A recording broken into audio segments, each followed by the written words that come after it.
গুলজার মিয়া ওনার মেয়েকে কোলে করে আদর করতে লাগলেন। ওনার পাশে দাঁড়িয়ে আছে ওনার স্ত্রী। গুলজার মিয়া আজ বিদেশ যাচ্ছেন চাকরি করার জন্য। মেয়েকে আদর করে বউর হাতে দিয়ে বললেন, আমার মেয়েকে তোমার কাছে দিয়ে যাচ্ছে প্রবাসের জীবন কাটাতে। জানি না কতদিন বিদেশের মাটিতে থাকতে হবে। চেষ্টা করব বিদেশ থেকে কিছু টাকা এনে বাকি জীবনটা সুন্দরভাবে কাটানোর জন্য। আমার মেয়ের সম্পূর্ণ দায়িত্ব এখন তোমার কাছে। আমার মেয়েকে পড়ালেখা শিখিয়ে আমি চাই ও একজন অফিসার হবে।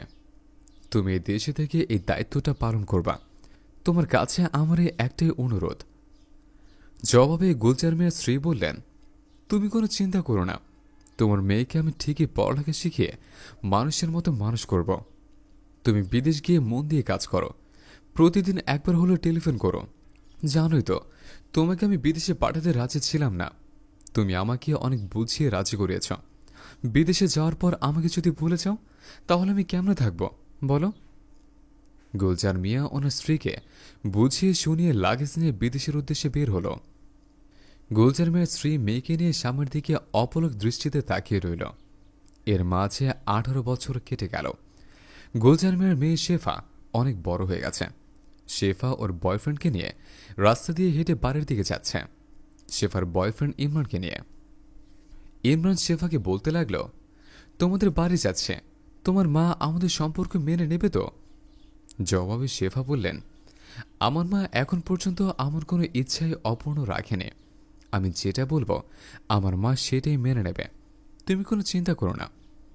আমার মা যদি তোমার কাছে কোনো কিছু বলে তুমি শুধু হ্যাঁ বলবা। এইভাবে শেফা ইমরানকে বোঝাতে বোঝাতে বাড়ির দিকে আসতে লাগল। ড্রয়িং রুমে মা টিভি দেখতে লাগলেন। শেফা ইমরানকে নিয়ে মায়ের পাশের সোফায় বসলেন।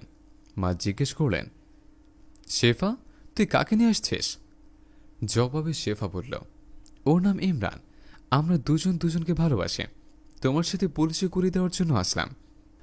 মেয়ের মুখে ইমরানের পরিচয় পেয়ে মা বললেন, তোমাদের বাড়ি কোথায়, তুমি কি করো? জবাবে ইমরান বললেন, আন্টি আমার বাবা গার্মেন্টসের ব্যবসা আছে। আমি মাঝে মাঝে বাবার অফিসে বসে আর পাশাপাশি পড়ালেখা চালিয়ে যাচ্ছে। শেফার মা গার্মেন্টসের মালিকের ছেলের কথা শুনে চিন্তা করলেন, গার্মেন্টসের ব্যবসা, তাহলে তো কোটিপতি ছেলে। এই ছেলেকে হাতছাড়া করা যাবে না। যেভাবেই হোক এই ছেলের সাথে আমার মেয়েকে বিয়ে দিতে হবে।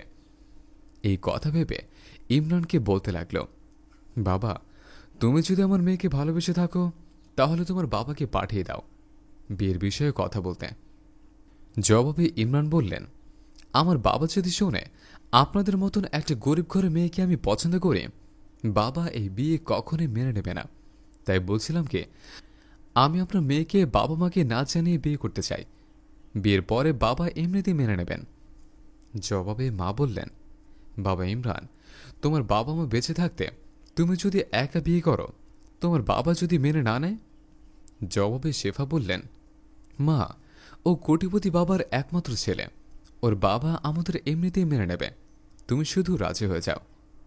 শেফার মা চিন্তা করতে লাগলেন, মেয়ে যেহেতু পছন্দ করেছে কোটিপতির ছেলে, টাকা পয়সার অভাব নেই, যখন যা চাবো তাই পাবো, বিয়ে হলে পরে এমনিতেই মেনে নেবে।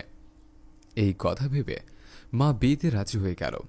বললেন, তাহলে চলো আজকে একটা কাজে ডেকে তোমাদের বিয়ে পড়িয়ে দেই। ইমরানের সাথে সাথেই রাজি হয়ে গেল। 18 বছর পর গুলজার আজ বাড়ি আসছে। বাড়ির একটু কাছে গাড়ি থেকে নেমে গ্রামটা দেখতে দেখতে পায়ে হেঁটে বাড়ি যাচ্ছে। চিন্তা করছে, আমার মেয়ে আজ অনেক বড় হয়ে গেছে। আমার মেয়ে কিছুদিনের ভিতর বড় অফিসার হবে, বাবার স্বপ্ন পূরণ করবে।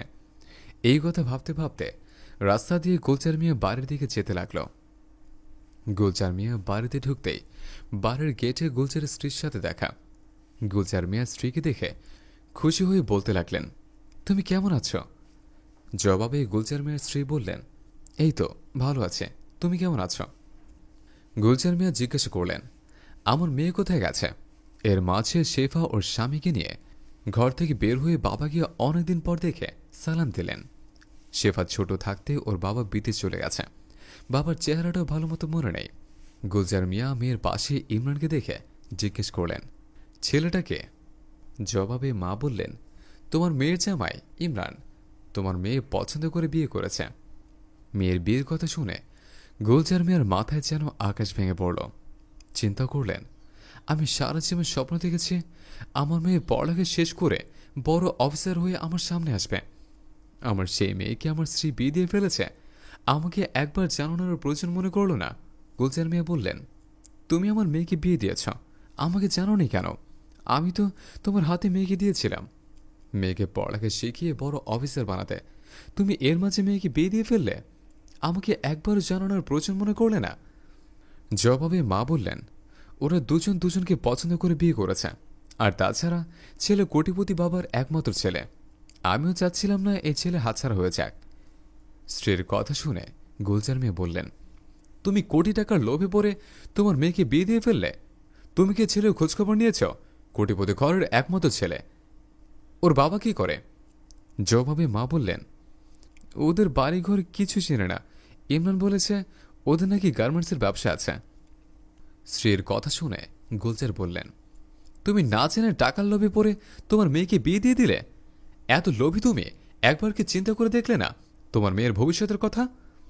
স্ত্রীকে এসব কথা বলে ইমরানকে জিজ্ঞেস করলেন, তোমাদের কোথায় গার্মেন্টস আছে বলো, কোন গার্মেন্টসের মালিক তোমার বাবা?